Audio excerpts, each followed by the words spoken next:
morning, everyone. My name is Yejin Cooke. I'm the Director of Government Affairs at the National Association of State Chief Information Officers, and I'm glad to be here to serve as your moderator today. Welcome to the Cybersecurity panel. We have a couple of housekeeping issues. Please make sure to turn off or silence your phone so that we can be respectful of our speakers. We are joined today by two distinguished speakers, Scott Scheferman from FireEye. He is the solutions architect there. He focuses on threat analysis, briefings to public figures, and intelligence research. Prior to FireEye, he spent years gaining experience in this field, including supporting federal DoD systems. We also have Ricardo Lafosse, the Chief Information Security Officer from Cooke County, Illinois, which is Chicago. Hello. And that's the second largest county in America behind LA. In this role, Ricardo is responsible for implementing and governance of the county's information security program, and he actually introduced the county ordinance, the first information security ordinance, which passed in June of 2014, which he'll address today. So please join me in welcoming our speakers.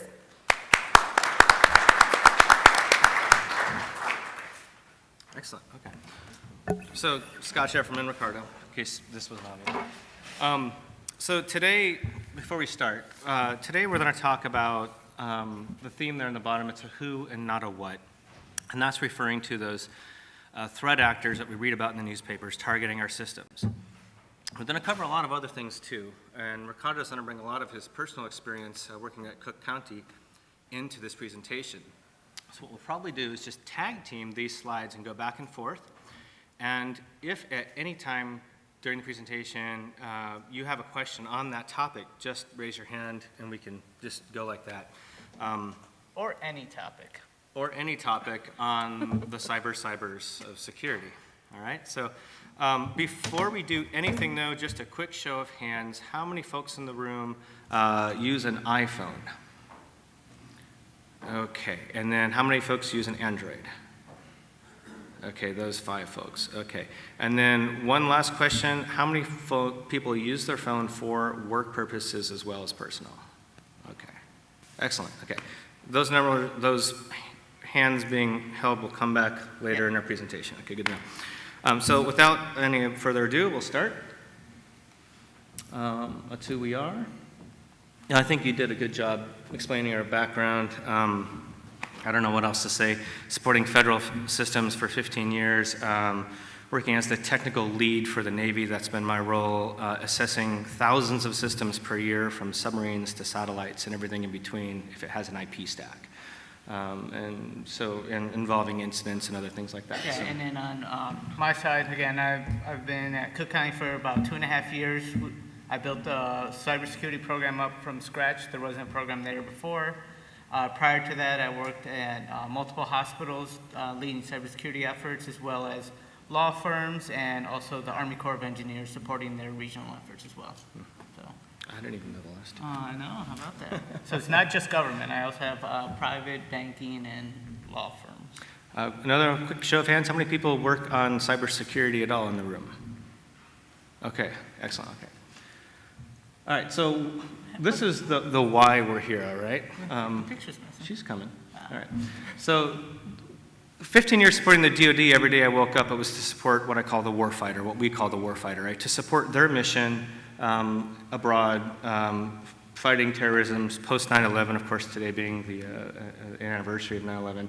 And that's what I did. About a year and a half ago, I decided to work at FireEye because my mission changed when I found out that my wife was pregnant with her. So she just turned 1 year old, and I think this needs to be everybody's mission in this room when it comes to cybersecurity, and we'll talk about that. So that's my slide for why they exist. And likewise, I'm teaching them all the tricks as I have 3 daughters of various ages. So again, why we do this, besides the constituents, besides protecting that private information, it could be your son or daughter's private information that someone has access to. You need to protect not just your job, but your family and yourself. Yeah, one of the themes we have, that's throughout every presentation, every conference I've gone to in this industry, is that 2015, this year, is completely different than just 2014. 2014 was different than 2010, which was different than 2005, and so on. But the entire landscape has changed in the last year, and we'll talk about why. So first, some numbers. Let's just get this right out of the way. So you've heard the industry come at you and us and tell you it's a matter of when, not if, that your networks will be compromised. I'm going to change that. We're both going to change that, and he has first-hand experience in this, to know that the threat actors are actually already in our networks. Okay, it's not if, it's that they are emphatically. One of the things I get to do as a solutions architect for FireEye is pull metadata from all of the activities that we do with our 3,700 customers and all of our prospective customers as well. I decided to look at the data from our prospective customers. And why? The reason is a lot of them want to know what our technology will do when it's placed in their environment on their network for the very first time. Okay, so it's never been there before, now it is today. What does it see? What does it detect in the way of malware? And these are the numbers. So and I can break it down by vertical. So I broke it down by state and local networks, government networks. For a 1-year period from May to May, we did 130 of these engagements where we have the technology in place for a couple weeks at a time, maybe up to a month. And out of those 130 government separate discrete networks, 95% of them had been already compromised. That's a really big number. If there were 100 people in this room, almost all of you would have networks that are compromised. What do you mean by compromise? Excellent question. Compromise would be a host on the network that is no longer, that it's been rooted, for lack of better words. It's been compromised, meaning a threat actor has access to it, or malware has had access to it, and has changed it and modified it, and is using those resources to do bad things. I don't want to make it too generic, but at the same time, answer your question. The next number to the right, 21%, had what we call APT activities. Show of hands, who knows what that acronym means these days, APT? Okay. APT, you've heard it in the news a lot. It's called Advanced Persistent Threat. And that is really the theme of the bulk of this presentation from a FireEye perspective, at least, which is that why do we wake up in the morning is to address that 21%, those human threat actors that are sponsored by nation states to accomplish very discrete threat campaigns and missions as part of the ongoing cyber war that's actually been taking place the last couple of years and is actually accelerating extremely fast, this war. So when you hear the word APT in the press, a lot of, it gets thrown around in media and marketing and whatnot, but it basically means an advanced threat actor who's nation state sponsored, who is also persistent in their methods and has tools, tactics, and procedures that are also very advanced. So 21% of those 130 state and local governments had advanced persistent threat actor activity, human threat actors. And we know that. It's not a theory. There's no false positive in this data. And the reason for that is because of the threat intelligence where we apply to those specific alerts that indicate that. We actually take the malware, we detonate it in a virtual environment chamber. We call it detonate it. We let the virus run, for lack of better words. I'll switch up my diction to those folks in the room are cyber people and those who aren't, so bear with me. So we allow the virus to execute and do what it does to the operating system and watch what it does and watch its behavior phone home back to the mothership or to the human at the keyboard. And we know, depending on how it phones home and where it phones home and what the content of those messages are, we know with a very high degree of confidence that it's a nation-state sponsored threat actor, part of an actual campaign that's underway. So 2 out of 10, well, maybe a little less than 2 out of 10 times, we have that on these networks. And kind of to add some, or give some context behind it, again, most of you are state, local, or have some government experience with it. Just one of those compromises can take down your entire network. You got to think of all the local communities and responses that you support in each of your jurisdictions. For example, if all the property tax information got disappeared, they wiped out all your backups to it. How does the local municipalities get paid? How does fire, EMS, how do the paramedics get paid? The whole ecosystem goes down just from one of those APTs if they would be targeting specifically the monetary side of the house, or they could do disruptions. They could slow down the court system if some of your court systems are online, disable your online payment portal. So there's a lot of civic disruption that could happen at a small scale or very catastrophic scale by just being able to get into one of these systems. Sir? Are there similar numbers for federal government networks? Would they look the same in terms of the percentages? That's a great question. There are. I don't have them in the presentation, but they fare slightly better with APT activity, down around 17% and around 92% compromise, if I remember right. Don't quote me exactly on those, but I did look at them because I came from that space. I was just curious. Currently, I support state and local, which is what this brief is oriented towards. And to your point, what happens if you do bring down payroll for EMS? So if you take down payroll for EMS, there's a certain stretching point where they will work without pay, but at that breaking point, your 911 will not respond. There will be no services to be paid out. Sir? Just to follow up on the question about local government, federal government, Yeah. do you have any surveys, have you all done any surveys of networks for, say, for public electric utilities? I do have some slides on just that. I'm sorry? I do have slides on just that. All right. Yeah. All right, so these three numbers continue on with the same set of metadata for state and local. These numbers are starting to tell the story that it's a human at the keyboard. It's not just a virus, right? You know, I got a virus, wipe the box, start all over again. This is talking about human threat actors. So the average number of hosts on any one of those 130 networks was 23 that were compromised. 37 were the unique callbacks. Callback is kind of a technical term in our industry. It means the virus lands on the laptop and then it phones home for further instructions based on what it successfully executed upon.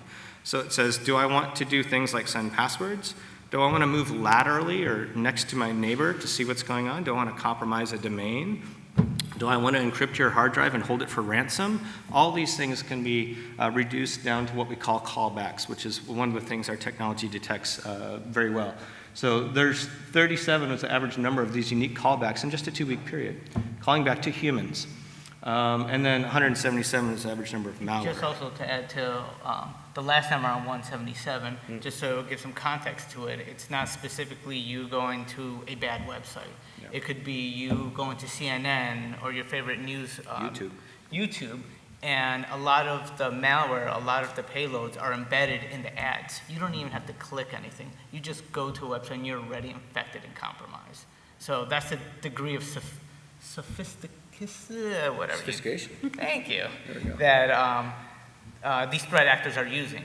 It's no longer just, oh, I'm gonna download this free game, I'm gonna do this. I'm just doing my day-to-day business, and I'm getting infected. Yeah, and if you see, some of us are on email distributions, our friends are on, like I'm in a car club, and somebody will send a funny link of some dog chasing a ball and falls off a stairwell or something, right? Some dumb, funny thing. A lot of those will point to an actual proper YouTube page. But when you see those messages going around, those are the ones that where the attacker will take out advertising space on the same YouTube page and compromise your browser and then your laptop as a result. So be very wary of those things. You won't see anything bad happen. It will actually go to a real YouTube site, and you just have to use a lot of discretion or just opt out. And so those were all average numbers. These are max numbers. So some poor network out of those 130 had these numbers, without mentioning names, of course. We saw 5,400 unique pieces of malware on that network in a 2-week time. Over 1,000 unique callbacks going back to human threat actors. This is what happens when you have a completely compromised network. And this is not just one threat actor. This would be Chinese, Russian, Brazilian, German, American, Canadian hackers with certain agendas, with certain campaigns that are being funded to carry out operations and stay persistent on this particular network. So now let's shift gears to your question about energy and utilities. I was only able to pull a 6-month period for these before the presentation from December till May. And we have a similar number of engagements so that we kind of normalized to the number of networks that we're on. We saw 93% compromised and 19% with APT activity. And what we see a lot with critical infrastructure, especially in the energy sector, power grids, utilities, dams, public transport, we see a lot of Russian activity. and a lot of persistence. So they're present, they're observing, they're pulling down data, diagrams, information structures, they're monitoring flows, they're looking at all that SCADA ICS protocol activity. For those of you in the industry interested, looking at human management interfaces and studying what those controls do. And they've been very patient and not executing and trying to flip a 0 to a 1. They've been in observation mode. So when it comes to these critical infrastructures, if you literally flip a 0 to a 1 in these insecure protocols, you can do something like tell a chemical storage tank to that it's colder than it really is. And so the furnace will light to keep that chemical at a stable temperature where it's stable. If you flip the 0 to a 1, all of a sudden the furnace, the control system feels like the chemical tank is too cold and it keeps heating it. It's actually in a feedback loop, and you can explode the chemical bank. It's actually been done before at DEF CON 2 years ago. They were able to wirelessly, from like a quarter-mile away, explode a tank. Last year at DEF CON, I've been going to DEF CON since for 20 years almost. Last year at DEF CON, Jason Haddock exploded a drum that it imploded rather in real time to demonstrate this kind of activity, and the blast was felt across the entire Las Vegas Strip. So this is a very, very real threat, and the Russians have just been, oh, wonderful. The Russians have been staying present on these networks for a long period of time. When you look at what's going on in the news on July 4th, when the bomber flew by the San Diego coast here, and there's a lot of innuendo and chest thumping going on right now, one of the cards in the back pocket of the Russian government might be our critical infrastructure, and I hope that card never gets played. Now, it's the same group of networks, data from energy utilities. The average number of hosts compromised were 8, callbacks 14, and now we're downloaded 90. All bad news, right? These are those max numbers for one of the particular ones, 2,700 unique pieces of malware on one critical infrastructure utility. That's not good. Let's see, how do I get out of that? No. Where is it? Oh, wait. I can't see. And it goes to the very top. All the way to the top. There you go. Oh, that worked. Thank you. All right, so, all right, we're going to shift gears a little bit. Before I do, are there any more questions on those numbers? Go ahead. Yes. Having to be CJIS compliant. Yes. Do you see that they are any less compromised than your average state and local government? No, and no, we don't see any difference. Repeat the question for the people seeing it online. I will do, yeah. Oh, I didn't see that part. So for the police networks, any law enforcement networks that are our clients that we see or that we do assessments for or whatnot, we don't see a whole lot of delta. There's not really any better status coming out of them. In fact, a lot of them are being extremely targeted right now because of the kind of political undertow that's going around with police brutality, the activities that happened up in Canada. Their police departments are now getting hit hard, obviously Ferguson, Madison, I mean, the list goes on, right? So unfortunately, that political environment is not subsiding at all, and as a result, those attacks are actually increasing in frequency. The sophistication of those attacks is increasing, the coordination of those attacks is increasing, the presence on their networks is just as pervasive as any other industry. And that's all for good reasons.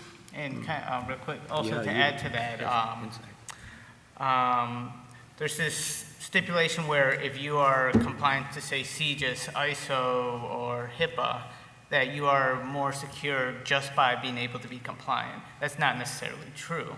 Going to the CJIS example, the FBI has very stringent rules how you do that data, grabbing the data from leads and whatnot. It's a very formulaic process. However, that's more on the business side of how to use the applications. The thing that compliance does give you is a higher level of visibility, which can feed into more robust networks. Again, being CJIS compliant may give you a little incremental delta on your security posture, but it is not the silver bullet that's going to help you out.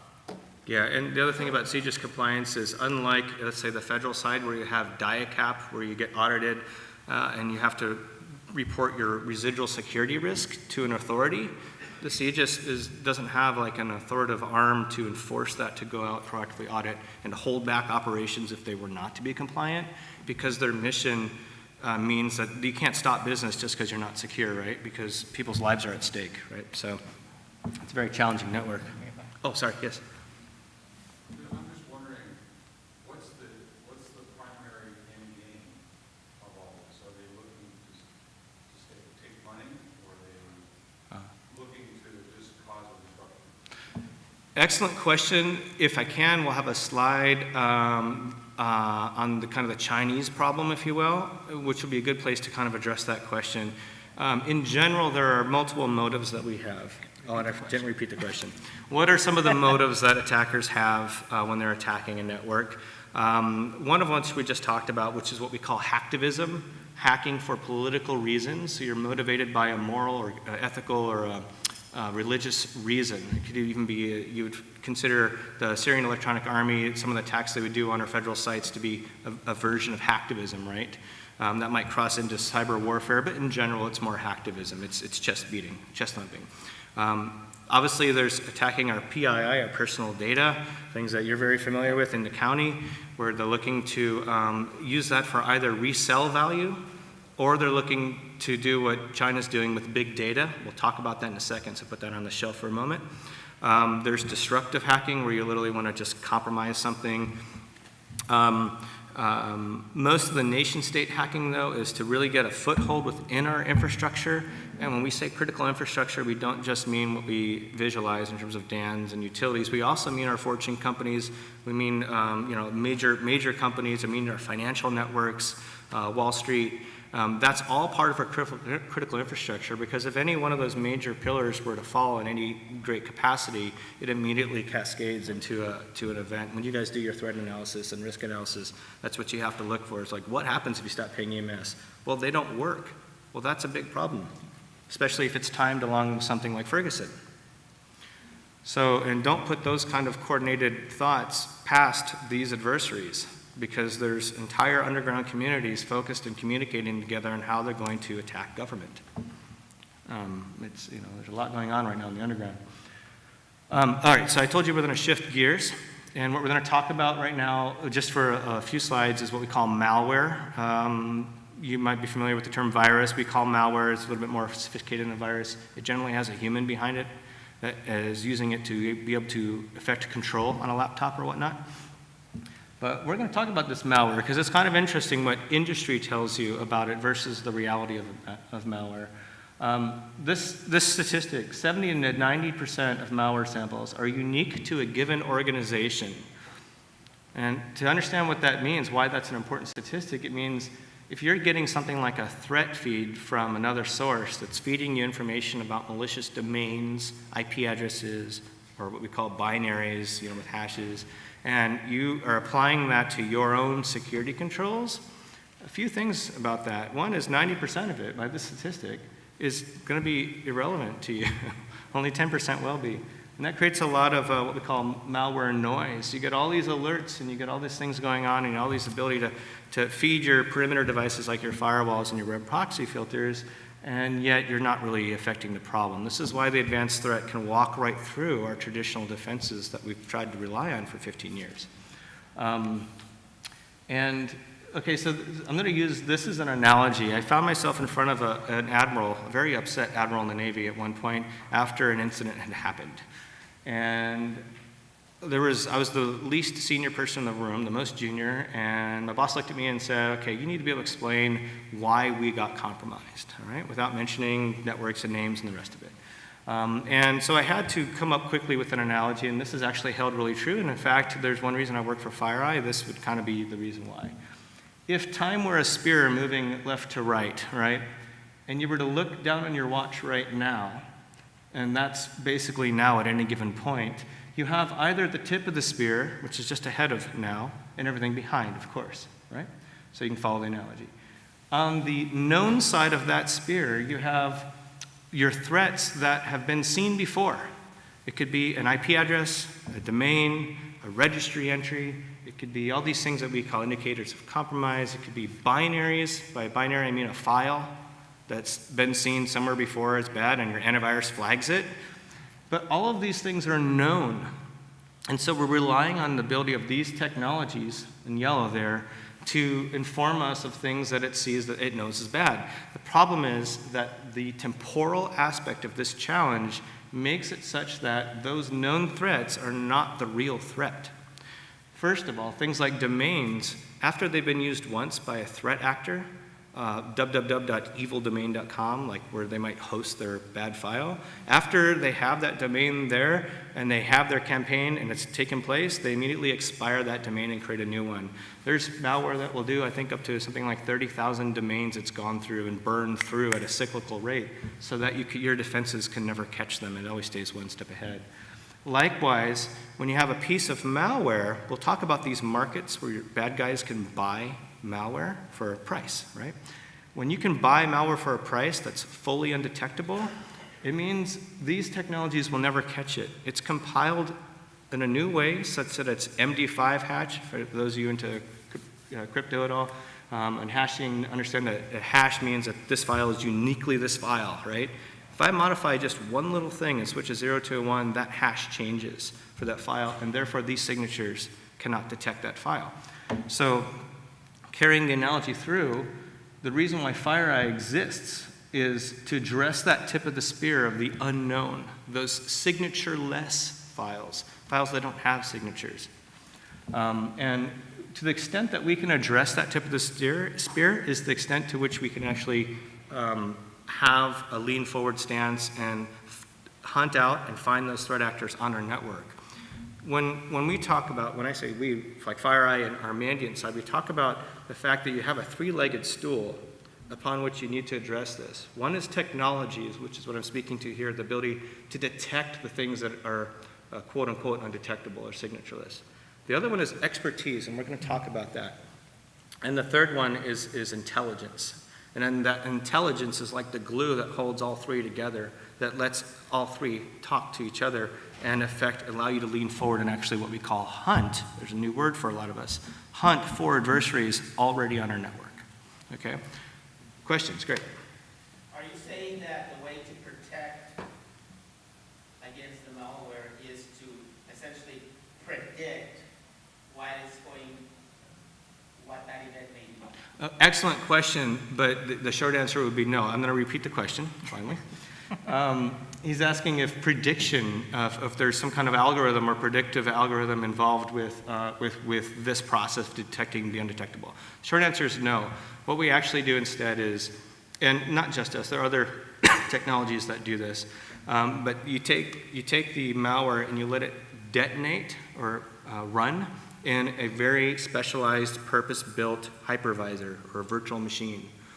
And it's going to do all the things it does to the host. Compromise it, elevate privileges, make a network connection to get another file, change registry settings, all the things that your forensics analysts guys need to do when they get called to respond to an incident on your laptop. So we let it detonate, and we watch it, and we let it play out the full story to get all the context around what that piece of malware is doing.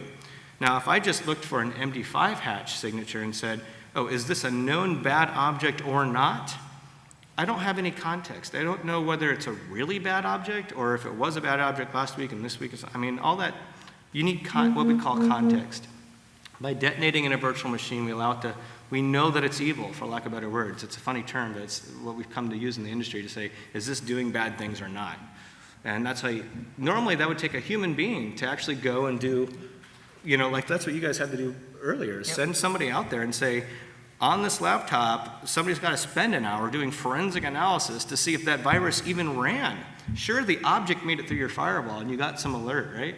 But did it actually execute? Did it phone home? Did it leave methods of persistence on the laptop? That requires normally a human being, and I bet you very few folks in the room here have an analyst that's dedicated to do that, right? So that's why the technology is doing that at the rate of like 300 VMs per second it's spinning up. Yeah. How does an organization register and burn through 30,000 domains? Because somebody's got to be benefiting from that. Yeah. What registrar is letting that happen, and why aren't we putting the throttles on that? Well, it's a great question. The question is, like, what kind of registrar will allow somebody or a piece of malware to script out 30,000 domains and burn through those. And I don't know what the time period of that attack campaign was for 30,000. Maybe it was 6 months, I don't know. But regardless, it's a big number. And I can't remember the name of the malware, unfortunately. I wish I could. But it's a lot of this is scripted out, and it might use multiple registers or dynamic DNS kind of things, services from different countries and continents. And you can script all this out in like Python or Perl, and it's actually part of the malware itself.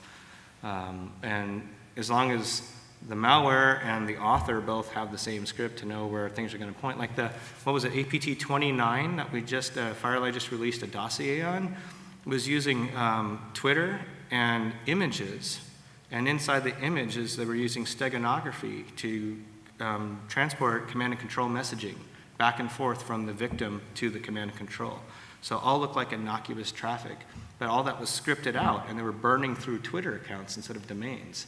The Twitter account would be up for whatever it was, 48 hours, send a few messages, it's gone. But I have that same script on the author side, and now I can correlate the two as a bad guy and receive my command and control and not be detected.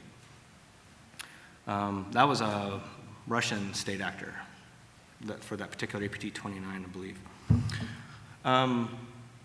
Okay, so moving through, I told you I was going to tell you about markets and why this is such a big deal. There are these, you guys heard of the dark web, deep web, whatever you want to call it, right? The Onion network, Tor network. These are screenshots from an actual iPhone. And there's an app you can get called the Onion browser where you can actually go to places on the Tor network and look at these markets. Always disable Java anytime you're about to do that, because some of these markets, when you're in the dark web, anything you're doing you should be doing from a virtual machine that's very protected and not connected to anything else in your network, yada, yada, yada. Don't do this yourselves, folks. Don't try it at home. But when you go to these markets, this one's called The Real Deal. It sprung up about a month and a half ago now. And that would be the domain, the URL, if you will, on the Onion network. And you can look at the GovRat in the far right, and the amount BTC, that's Bitcoin, that's probably 4.5, that's probably like $700 in today's exchange rate or something like that. And that's a Trojan that can be used to target government networks and give you full control over the laptop that you send it to, et cetera. And so what this means is you don't have to be a skilled or educated hacker like we see in the movies when you watch, who watches Mr. Robot? Anybody watching that show? I think it's a wonderful show. It's about the best show that's kind of gotten it the closest to when you read the scripts. You know, I'm not sitting there going, oh my God, they got that totally wrong. Actually, they get it right most of the time. So, but it's not that kind of guy that's going to these markets. This could be someone, a hacktivist that has, you know, no background in computer security that wants to hack a police department, okay, and goes to this market with their iPhone, sets up and sends 4.5 Bitcoins and gets in return what we call this word FUD. It doesn't mean fear, uncertainty, doubt in this context. Instead, it means fully undetectable. So he gets to buy a program, a binary, piece of malware, for 4.5 Bitcoins that he can now send and deliver or host on a website and hack a police department fairly easy with zero skill and just a little bit of persistence. If it doesn't work the first time, try it a second time. It almost always works. If it doesn't work a second time, you try it a third time. I used to run pen testing teams. We never needed a fourth time, ever, ever. And I mean that. 3 emails done, whoever the target is. Now you could take that to the bank. How do you know it's fully undetectable? A Chinese guy stood up a market called magics.net. And when you buy your binary from this market, you run it through his engine, and it runs it through 35 different antivirus scanners. And if any one of those pops says, I caught it, then you get your money back, because these folks have integrity. What they really have is reputation, and it means a lot to them, because all they have is whether or not this worked, and a repeat customer for them is their income. So these markets are a lot of what's fueling so much of the activity we read about in the paper. Anybody in this room, I guarantee it, if you spent 2 or 3 weeks looking into this dark web, setting up a Bitcoin account, maybe a month from now, I bet you could pull off this and send an email to somebody and hack their laptop. I have no question about it whatsoever. And to kind of give you some context on any of these, on any given week, I could say we have easily 5 to 50, depending on what's going on at the county, of malware that's getting in. We're detecting and blocking it. Good job. I know.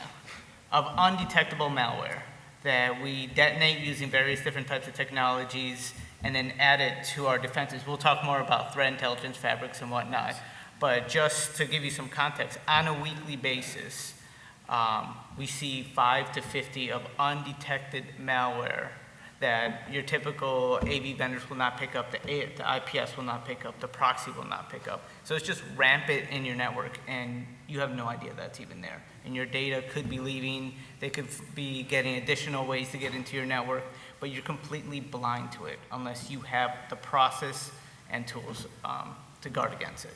Yeah. So it's a real, real danger. And just to give you some context between our size, we are 5.4 million residents, about 22,000 employees, and ballpark 80,000 IP addresses. So that's kind of the scope to kind of give you the size of the county and the type of data that goes in and out. Yeah, and they have a lot of awesome, defenses, best of breed stuff, so. So these markets enable that kind of activity for any threat actor. But so that's malware. So we're going to shift gears again and talk about the fact that it's not viruses and malware, and it's about a human threat actor with an objective and being funded. We have two sides of our house, if you will. A little over a year ago, FireEye acquired a company called Mandiant, if many of you have heard of that. It was a large acquisition, and the main reason we acquired them is because they had the absolute best security folks in the field doing things like incident response, forensic analysis, compromise assessments. These are the frontline special forces, the true black ops of security and industry.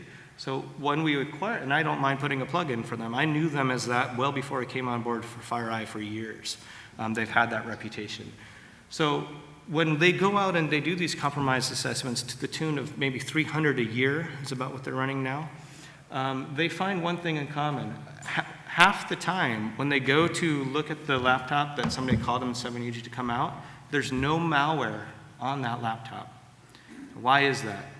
Because the human that used the malware to get on the laptop, if they use malware, removes the malware. Instead, they're now going to focus on what we call credentials, passwords. Why would a threat actor who wants to go undetected leave behind a breadcrumb called a virus that at some point, 3 weeks from now, your antivirus will have a signature for and pop? They don't want that. They'll back out that malware, they'll delete it, and they'll literally be using your username and passwords to go everywhere else they need to go or want to go. Or they'll use other tools to compromise your entire domain. We'll talk about that in just a few moments, and why that's such an important part of this, why 2015 is different than 2013. A lot of it's because of how easy it is to compromise your entire domain. Okay? So it's people that compromise people and networks. It's not malware. And we have to really understand that these are human threat actors on our network. And to my earlier point, 100% of the time, in every single one of those IR investigations we do, the hacker pivots to compromise of credentials and continues to use those to move forward and compromise partner networks as well. You've all heard about the cat and mouse game of how well our defenses can keep up with the offensive attack in general. Well, Verizon is great. They've been doing these DBIR reports for 10 years now. So I thought it'd be good to put together a slide that shows the trend in a slightly different way that they presented it, just to say that the blue line is basically how well we are doing. The lower the line, the better, okay? So after we've been compromised, how long does it take us to realize that we're compromised, right?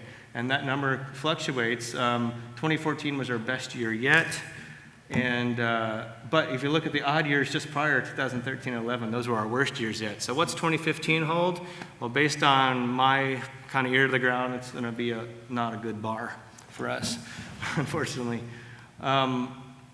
Another interesting thing to think about is if you were an administrator on your own network, right, and you knew your network and you had administrative credentials, keys to the kingdom, what kind of harm could you do if you woke up one day as your evil doppelganger and you wanted to do max harm to your network? What could you do?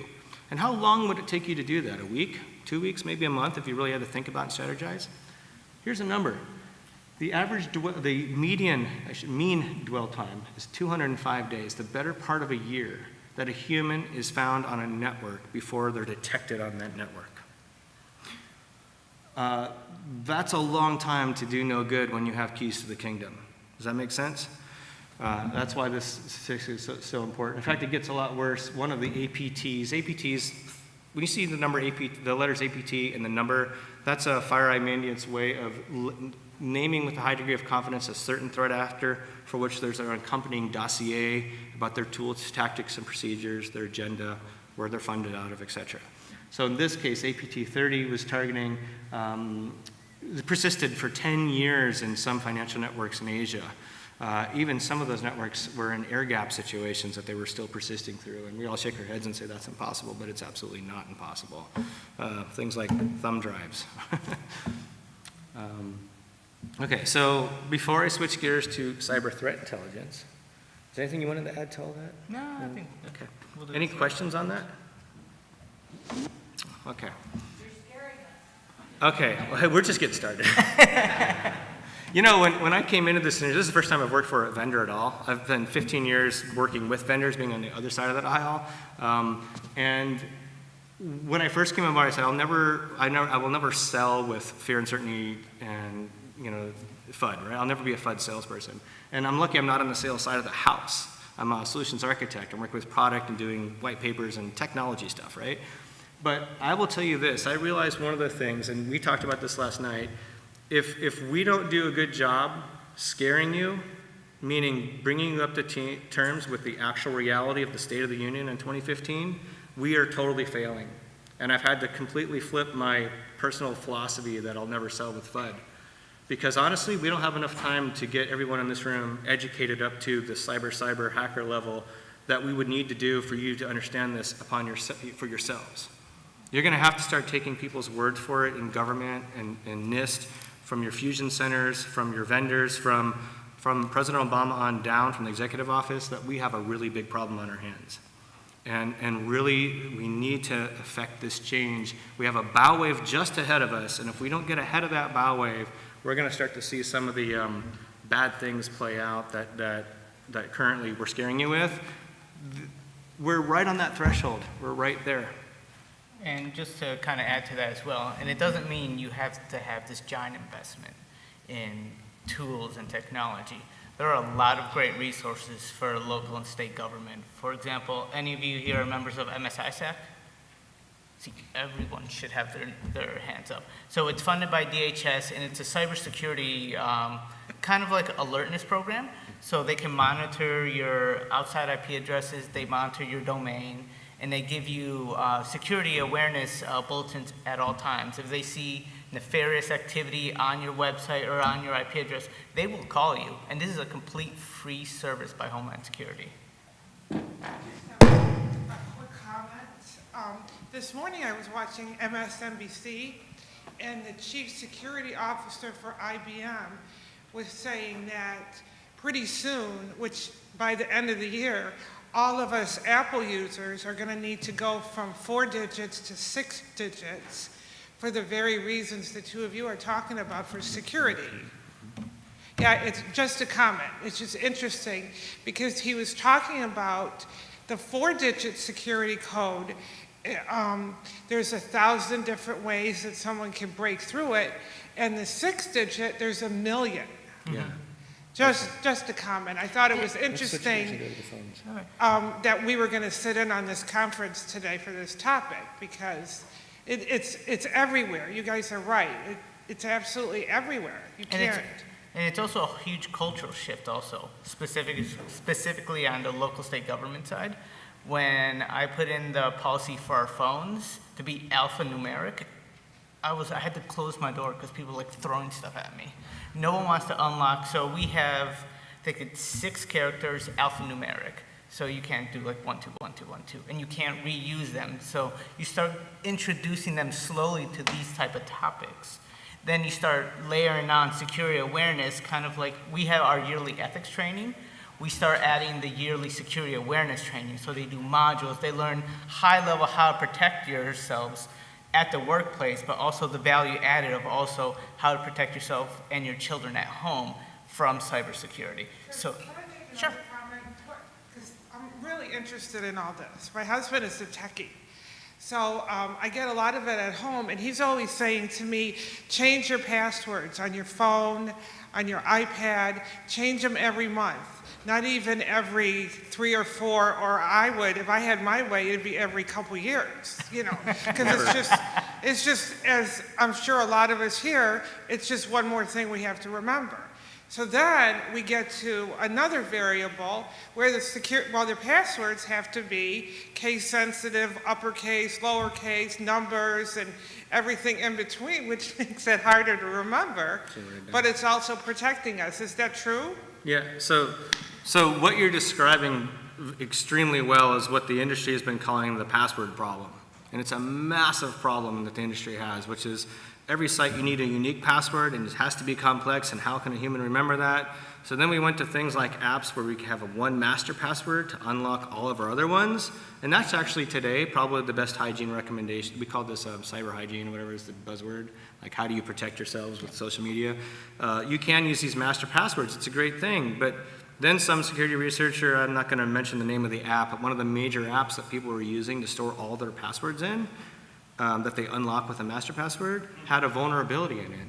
So you could actually send a command to the backend web server in the cloud and masquerade as somebody else's phone and get all of their backup down, their passwords down to your phone. I mean, that was a couple years ago, they fixed it. But what you're describing is the human element of this is your biggest challenge, I'm sure, at the county, is how do we have good, what we call cyber hygiene? How do we understand when we're getting spearphished and when we don't? That's the kind of security training awareness that Ricardo's talking about, and he has to manage for an entire county. It's a massive problem. We need to do these kind of things in cyber hygiene talks like much more than yearly. It has to be muscle memory to say, I'm getting an email, what's the first thing I'm gonna do? I know exactly what I do when I get an email. And how many people else in the room know how to look for a spear phishing email when they get it? Does anybody else? So when I can send you, let me tie that into the earlier part of that brief. If I can send you an email with a spear phishing attachment or a link that goes to a website that's malicious, I can compromise your laptop. When I compromise your laptop, what that means is I have full control over it. And from there, when I have full control over it and your laptop's sitting on an enterprise network, I also can get full control over every other laptop on the network. And I can do this within minutes. We're kind of jumping ahead, and that's okay. When you mention phones and the password, putting the 4-digit, there's other problems with these phones too. We do a lot of business on these phones, right? A few of you raised your hands. One of the other problems with these phones, let's say, and you know, some days it's Apple, some days it's Android. The latest big one that came out, vulnerability, is in the Android platform. It's called stage fright. Okay, that vulnerability is almost incomprehensibly massive, because what it means, to reduce it down to a very simple use case, right, of what happens, is if I'm the bad guy, I can send you one text message, the way I'm formatting it. When your phone gets it, I automatically own your phone. I completely have full control over your phone, and you don't even know it. In fact, your phone can be turned upside down at night, turned off on sleep mode, screen locked, and you get that text message. You won't even know you ever got the text message. And your Android phone is compromised. That affects almost 1 billion Android phones, 900 and something million phones. And the challenge with the Android industry is that it requires the vendor manufacturer to do the patching. There's dozens and dozens of vendor manufacturers, and some of these phones will never get patched, and this vulnerability will be indefinite. And how many folks before today knew about the stage fright vulnerability? 1 out of a room of 50? So to your excellent point, how we can get this kind of information out to you, one good resource other than MSISEC that's also that you can be involved with is your local InfraGuard. If you remember, people familiar with the InfraGuard in their local area, their city? I'm a member of the Houston's InfraGuard where I live now. They're a great resource. They'll send you out warnings and bulletins around things that are like these active campaigns that are going around right now, for example. So there are other resources you can reach out to, of course. But 1 billion phones on planet Earth that you can send a text message to and compromise.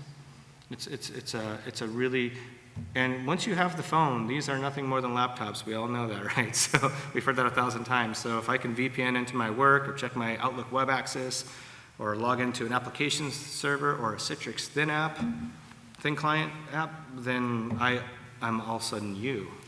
And we'll never be the wiser. That will never get caught, that one.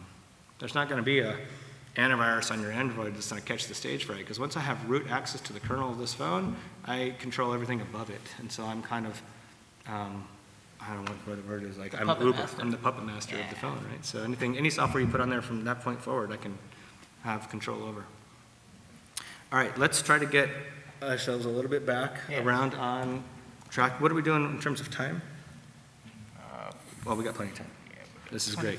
So we have plenty of time, so ask questions. So that's what that means, all right? We're going to shift gears again to these 3 words, cyber threat intelligence. Remember I was describing that 3-legged stool of technology, expertise, which is human capital that understands this problem, and threat intelligence.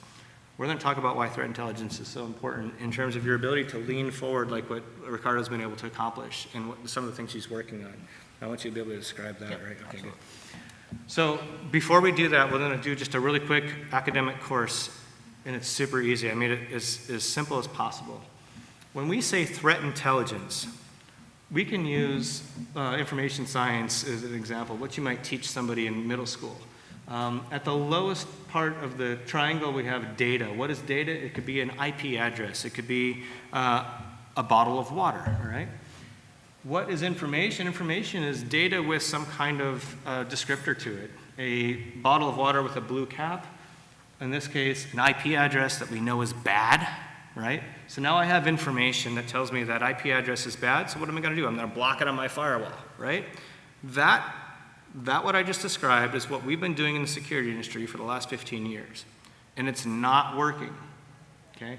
So what we've needed to do to lean forward and actually address these human threat actors that are faster, quicker, better than we are as defenders is advance our structure to where we can get to the top 2, which is knowledge.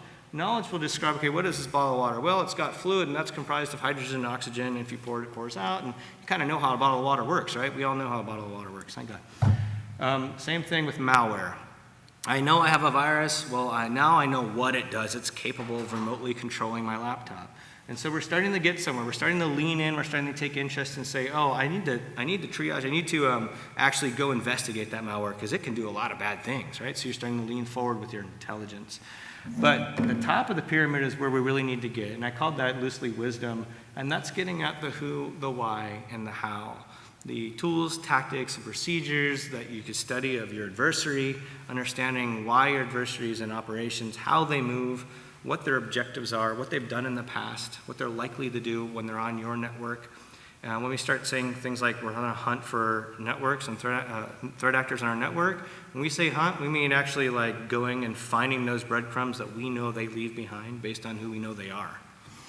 And so I have some fun graphics to describe that. So I would describe intelligence as the top 2, okay, when we come back to our industry of talking about cyber threats. So if you take just data, those are grains of sugar. If you know they're red and white and shaped like a candy cane, you can start to call them something like a candy cane. But if I tell you in the bottom right-hand corner that there's a gelateria in Piazza Santa Croce in Italy that has peppermint candy cane gelato, who's starting to salivate? Who's starting to lean in and take interest, right? We need to get to this point of our threat intelligence where we're starting to actually get hungry. And if I want to show you wisdom and talk about the who, the what, and the how, and the why, that's what it looks like. Make sense? That's why we have sugar. Why do I care about sugar? Because I want this to be able to happen in my family. Does that make sense? So let me bring us right back down to the cyber hackers in the world. Talk about an example called GhostRat. That's an actual IP address of a command and control server that GhostRat has used in the past, among dozens. It's not very interesting, it's just an IP address. But I know it's bad, let's say, because at some point in the time, someone in your county said, oh, that was part of a virus, and I saw it phone home to there, so I'm gonna start blocking out my firewall. But what do we say? We have 30,000 domains shifting, we have IP addresses shifting all the time. The temporal aspect of this type of data intelligence is very low value if it's not immediately recent. And by the time it gets to you and you implement it on your firewall, It's toast, right? it's toast, it's too late, it's burned. the threat actor's not going to be using it anymore. You spend all your cycles and your people resources addressing a problem that exists in the past. We talk about that spear. So if I tell you that GhostRat is a piece of malware and it has these features, it can phone home, it can change your files, it can execute anything it wants to, it can look at your camera, it can do all the fun things, right, that hackers do. Now you really know that the file that came from that IP address is actually interesting. But let's fast forward to where we need to get, okay? We need to get to the top, which is that GhostRat has been known to be used by 14 different discrete advanced threat actors with campaigns, mostly funded by China, most commonly targeting high-tech intellectual property using a very discrete amount of TTPs, tools, tactics, and procedures. And that's based on a large body of human analysis and work, and that's why we call that wisdom and threat intelligence. Now, when you see that IP address, you better make that the very first thing you do when you wake up and go to the office, right? Absolutely. That's the most important thing you have to do. So, and what does this kind of look like? What does that human analysis look like? Well, you can't read that. That's on purpose because that's some of the intellectual property that our researchers did. But we have these two campaigns that we've identified in the past that FireEye has in the past, Mandy and FireEye, the last couple of years. Ephemeral Hydra and Deputy Dog. Ephemeral Hydra targeting public sector, defense, law, IT, and even the mining community. Deputy Dog, similar thing, public sector. And we kind of felt like these are related to the same threat actor. We weren't quite sure at the time. But something else happened, Operation Snowman, where the U.S. Military Veterans Affairs website was compromised. It became what we call a watering hole. That means it's a malicious website that a large group of people I'm trying to target as a bad guy is now compromised and malicious, such that anyone that visits it can get compromised, and their laptops can all get owned. That's a very effective way to carry out a threat campaign, right?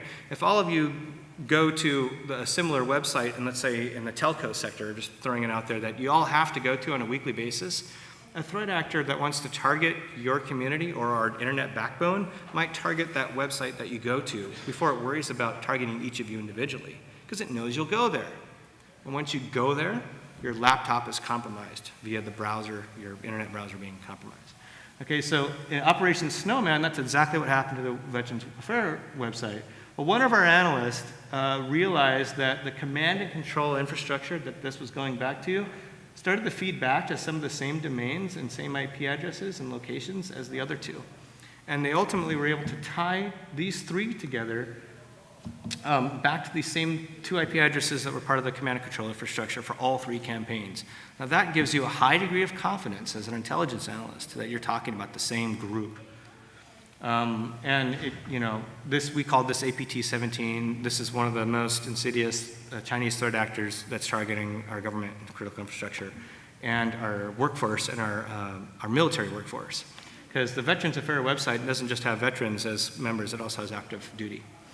So, and that's a bunch of gobbledygook for those of you that are not technical, but it describes all the very things that give us a high degree of confidence that this is the same actor. So, I'm actually going to go through these slides without spending any. You want to go back to the pyramid, I'll go through. Oh, perfect, even better, yeah, okay. So just to give a high-level overview of what we're doing, at least from a threat intelligence perspective, going from D to K is no easy task. Again, just to give size of the county, it's only 3 of us doing cybersecurity for the entire county, as of right now. Hopefully more soon. Hold on. Second largest county in the country. Yeah, so it's the 3 of us, and so it's a lot of data going in and out through us. So getting to these nitty-gritty details is very key for the county as a whole and our related government partners, for example, City of Chicago and other government institutions within our area. So D&I are your typical day-to-day. For example, if you're part of InfraGuard, you'll get these flash notices saying these IP addresses as of right now are bad. So that's D&I. You put in that information, you put it into your firewalls, you've done your due diligence for that point of view. So that's a very manual, routine task that we do on a daily basis. The third one is where we start actually bringing value to that. So as we start identifying new threats and vulnerabilities, specifically ones that do not have any of the D, the MD5 or IP address information, we create what's called a tip.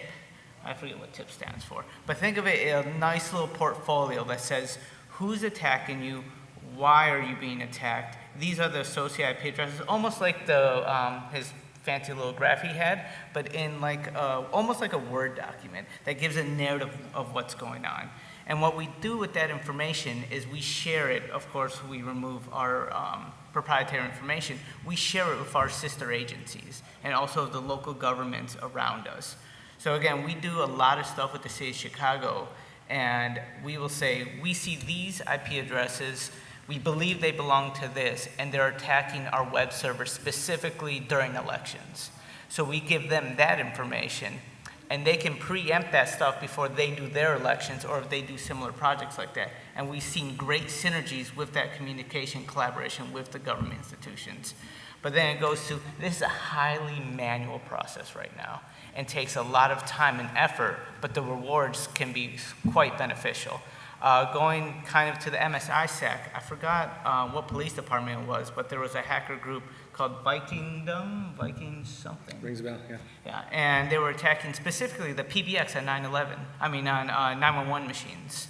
And they created this tip for us, and we add it to our information systems that if we see any of these IP addresses or these alerts, send flares, tell everyone at the 911 centers, tell Chicago police that this activity is present in our networks. Yeah. So having that information, having that proactive, again, it kind of sucks because someone has to be burned before it actually gets out to the community.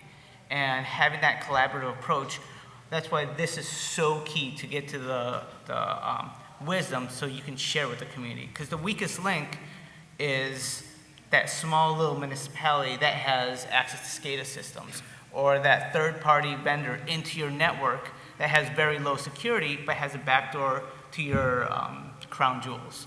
So being able to share that information and proactively do it is very key. Yes, sir. So in Minnesota, we had a target corporation that was certainly very notably hacked. We were talking about sharing information with others who need to know or might benefit. What would you suggest a good way to do that? We've had even meetings with our local industry, and they kind of describe the Fukushima syndrome, where nobody really wants to indicate we got a problem here, referring to the Japanese nuke engineers that didn't want to admit that there was a problem until it was too late. Just wondering your advice about who and how to share. Sure. I'll let you address it now. Tell what we do. Okay. One of the great avenues that you can reach out to is your fusion centers for the state. And you should, if I could give you guys some takeaways that you should always have in place for your organization, one of those things is definitely to have an FBI liaison that you can work with and be able to share this information with, and do it sooner than later. There's lots of reasons for that, because the FBI is actually, they'll have lots of this type of intelligence, and if they are often a common focal point where organizations are contacting, right, because of the FBI. So we find that 70% of the time, organizations are alerted that they're compromised by a third party. And that third party is often the FBI, or often a credit card processor that sees a lot of cards coming from your point of sale system that are compromised, right, that are for sale on the black market. But, so have an FBI liaison. Also, your fusion centers are a great place to reach out to. One of the projects we're doing in or actually all of California with all the fusion centers, is allowing them all to share the cyber threat intelligence together across the state and also with their partners. And those partners could be anything from what you can imagine your critical infrastructure components to be without mentioning them by name. So fusion centers are a great place. And I'm not meaning to put like a plug in for the mandate side of the house, but one of my other recommendations is always have an incident response retainer in place. Okay, so have your legal already have drawn up with one or two other organizations the kind of the contractual aspect of an incident response retainer, so that when you do have something go wrong, you can call them in right away. And I need to really emphasize this for those of you that deal with incidents, or that if your organization has an incident. The most important thing when it comes to an incident is that you don't tip off the attacker that you know that they're there.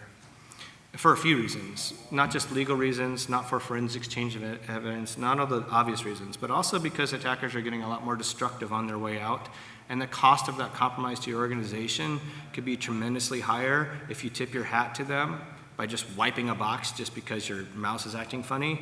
You don't want to do that. You want to call in an expert that will decide whether or not you should even unplug that box from the network.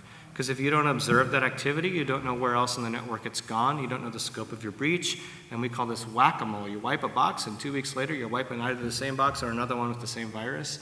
That's because you don't have the ability to actually do your incident response at a level where you're not tipping your hat off to the attacker.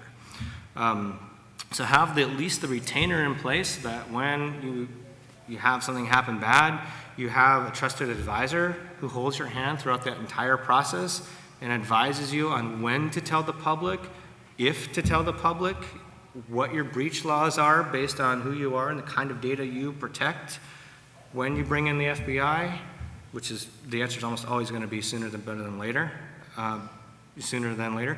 So if you don't have that kind of incident response plan formally in place and you haven't been through it and you don't have your workflows for incident response documented and an expert on staff, which I bet you 1% of this room has if we're lucky, then you need to have that retainer with somebody else who knows how to do IR properly. Otherwise, everything can go downhill like what happened at Sony Networks when the hackers left the network. What do? Destroy everything, including backups. It was like a scorched earth policy on the way out. We're seeing that time and time again, even with CryptoLocker. We talk about the law enforcement offices. A lot of times they're getting hit by CryptoLocker. It's not because the people are trying to make some money. It's because they're trying to distract what else they're doing, or they're encrypting the drive and not even giving the offer to have a key, even if you paid a ransom, because they're trying to get rid of that evidence, that chain of evidence and those breadcrumbs on the way out. And what does that do? That raises all of your costs and your time and also your liability and your goodwill and everything else with your constituency, puts it all through the roof. So respond quickly, have the retainer, work with your FBI. A lot of times they'll have a lot of intelligence and give you some really good advice. And then for us specifically, so I will break it down to 3 different categories. First one being information that's shared within Cooke County. So we have a large number of elected officials, and they have security representatives for each agency. So when we see attacks or we build a threat intelligence, we can send them that information unredacted. And we also are, we have our security controls on the network side. So we have a standard format that if you have a firewall X, the data I give you, you can just plug right into the firewall. All clean, done. Now we talk to second level when you're sending information outside the county. So we have a monthly Chicago regional working group where we have lots of sister agencies within Chicago that we meet and talk about upcoming threats, what we see, any issues we're having with malware on the endpoint, or just all around the security industry. And that information is redacted. So you'll have you'll give out email headers, you can give out the email addresses, you can even give sample payloads or malware definitions to that. The third is what we're trying to get is automate all that information. So we're working on automating all the way up to my chart, all the way to the very top. So as we create this information, all your endpoint defenses are automatically real-time blocking. So your endpoint, your web gateway, your IPS, your firewall, the second we submit this information, all of it's protected immediately. And as you make changes, it automatically removes the changes. The next step we're getting to is sharing and having that threat intelligence fabric with our Chicago partner.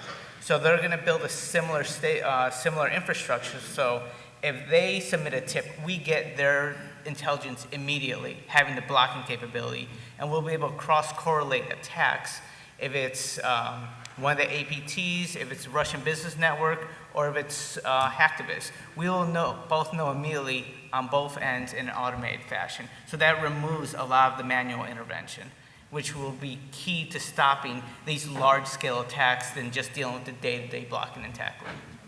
Yeah, Cooke County is there's one other slide I'll just go to right away. And this is a maturity scale slide to kind of help us understand where we are and where we need to be. Cooke County, most folks that we have, our clients in state and local government, end up being right down here towards the bottom of maturity. So on the left, you have the sophistication of the threat, how APT-ish it is, right? How advanced it is. And most people are tools-based. I have a firewall, I have this or that, right? And in the middle, that red says the word compliant, and a lot of organizations are striving to just be compliant because they have to, but they're missing the advanced threat still. And actually, Cooke County does a really good job. Their arrow would actually be right between the two middle blue circles, I would say, right? You agree? Okay. So ultimately, we want to get to a place where we can withstand third-party inspection, like a third-party pen test where they can't get in, or a third-party audit on your compliance controls where you pass. Very few state and local organizations can do that.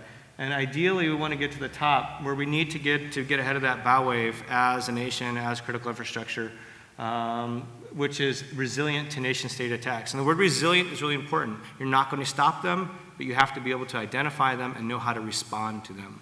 Okay? Prevention does not work. There's no room for prevention and anywhere here. So we have to let go of that. Following up on what you just pointed out about nation-state attacks, from a legal perspective, are there any treaties yet that have been agreed to by nations to make this illegal and have some weight for the nation that is attacked to go, be kinetic? to get after the nation that's attacking? I mean, it's as you've described, some of these end results can be devastating. Well, this slide here. Who's working on the legal issues? The international legal treatise level. Well, I mean, actually, our White House is. I think we're going to have the head of the PLC come to America here shortly, if I remember right, pretty soon. And one of the things on their agenda will definitely be the cyber war that's underway. I know we're out of time. I'd love to speak to this slide if anybody wants to come up afterwards and talk to us and ask us questions. And a lot of the threat intelligence stuff that he was describing puts him very high on that maturity level compared to most of his peers. And that's where we really need to aspire to now, I think. Well, I think we can go on for another hour or so, but don't want to stand in the way of you and lunch. I do want to let you know, like Scott mentioned, it is important to have a cyber incident response plan. NASIO, the company for which I work, will be coming out with a cyber response incident plan guide in October, which happens to be Cybersecurity Awareness Month. So I'll make sure to send that to Steve and to get it out to all of you. If you wouldn't mind, thank you. Round of applause for our awesome presenters today. Thank you.